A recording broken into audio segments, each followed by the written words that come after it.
I'd bring another video tonight. Back in Tustin, we got the businesses.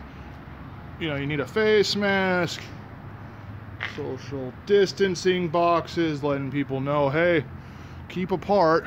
The strip mall isn't as dead as the one I showed you last night, but here's the main thing I wanted to show you. This used to be a 24-hour fitness. It's went out of business a few months back. Like I said, I didn't know about the market over there on the other side of Tustin, but this one is definitely a corona victim. The coronavirus, as everyone knows, put the gyms out of business. I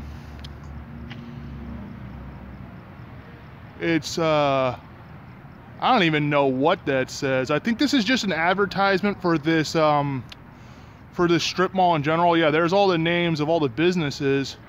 You got Akai, Cream Pan, you got Sardot and all these other Tanakiyaka, all this good stuff, and that's fine, but the business itself is done. You can't exercise, and they were opening gyms slowly. That's kind of why I'm like wheezing when I'm walking now. I've gained a lot of weight during the lockdown. I couldn't do anything, but they were opening the gym slowly. This one went out of business before they started reopening stuff. The rest of the strip mall is actually pretty lively. Yeah, look at all the cars. Those are probably people sleeping in their cars. I wanted to touch upon the rent control proposition that did not pass the other month. We were voting on it at the beginning of November. There's a mixed martial arts. I bet that's at 25% capacity. Brazilian juice bar next to it. We got a sweets and spices business. We got a bunch of other things. Places are still open. Not right now, of course, but these people are still struggling to get by. There's really nothing they can really do. I mean, you got limited capacity in these businesses. You probably don't have the customers you once had because everything is delivery only now, basically. That's what even, you know, McDonald's is doing now, you know. You can still go to the drive-thru, but they want you to use your Ubers, and I thought that was funny. Uber can pick you up, you know, no social distancing, mind you. They don't clean down the back seats. That Uber Prop 22, those guys are still making pennies. They'll be the next ones to be homeless once the robots, the autonomous cars, take all their jobs. See, that's the thing. Uber didn't want to pay them a minimum wage because that would severely cripple their business because they don't own anything. Yeah, their stocks are worth $44 billion, but they don't own any assets. Here's a tattoo parlor. Even tattoo businesses are not open because, you know, the risk of blood being exposed to coronavirus and things like that. I mean, this place doesn't even look like it's been open in a while. He's got like curtains over his windows and stuff. There's insurance. Everyone needs insurance, of course. That's gonna do well. I don't know what this place is. It's like some type of sports business. I don't know if it's been open recently. There's a lot of merchandise in there, so that's probably not a good sign. This place is a cleaner's. I can get my coats clean, that'd be fine. But like a lot of businesses have been, you know, struggling.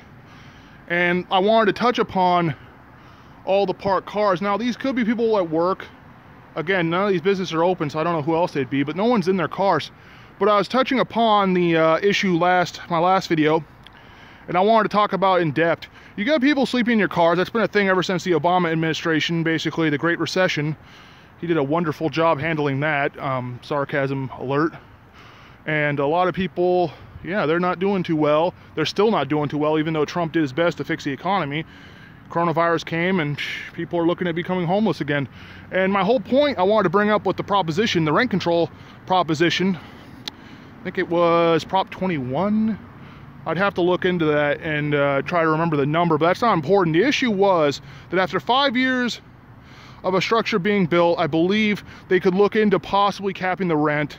Any structure that's over 15 years old would automatically be subject to the city jurisdiction, city hall, things like that, and it would be subject to rent caps if the board of, you know, council members voted to do such a thing.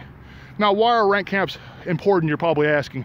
Rent caps are important because it keeps your rent from going up. A board meeting would have to be called to raise the rent on certain areas because after a couple of years, of course, land value goes up. But that's the thing. You have a lot of interest from overseas, the Chinese, the Japanese, Koreans, a lot of people with money that come into California, that come into these areas that are already kind of considered well off, and they'll jack that rent up. And this is directly tied to minimum wage. Now you're probably asking, well, no, minimum wage going up's a good thing. 15 bucks an hour, they can afford those $2,000, $3,000 a month rents. Ask yourself, what came first, the chicken or the egg? If rent continues to go up, minimum wage must play catch up. Your minimum wage 15 bucks? Hey, your landlord's happy to hear that because he'll jack your rent up 50 or 100 bucks a month. Now, where'd that 15 extra bucks an hour go? Right into your rent. Now that's the thing. If you kept the rent, if you kept it at a low amount, say, you know, $1,500 or $1,000 a month, you wouldn't need to raise the minimum wage. You wouldn't even really need to raise wages at all. Now, don't get me wrong, stagflation, inflation, all these are things that do happen. But inflation, honestly, you could still get a bag of chips for $1.50, and that was the same under Obama 10 years ago as it was today. You go into a liquor store, it's like $1.50 for a Coke. That was literally the price of it back in 2010. So this inflation thing, yeah, okay, things have gone up maybe a quarter or 50 cents, you know, in the last 20 years. But inflation isn't really the issue. That's not why they're raising minimum wage. If you look at the areas where minimum wages are going up to 15 bucks an hour, there is a direct correlation with the rent being $2,000, $2,200 a month for a 2-bedroom, $2,500 a month for a 2-bedroom, $3,000 for sometimes a 2-bedroom or a 3-bedroom. It is absolutely ridiculous. You have men in their 20s and 30s, women 20s and 30s having to have multiple roommates just to afford an apartment. You got like 5 guys or 3 guys, 2 gals, whatever the situation may be, under one apartment roof struggling to make it work. Because you gotta remember, it's not just rent. It's not just rent. You got power, you got water, you got all the bills that come with that. And anyway, my point is that the rent cap would have passed. You would start seeing more in the coming years, of course. You'd start seeing things get better. Less people becoming homeless. Now, I applaud the efforts up in Northern California. They're trying to do affordable housing. They're trying to make things cheaper up there. I rarely applaud anything NorCal does.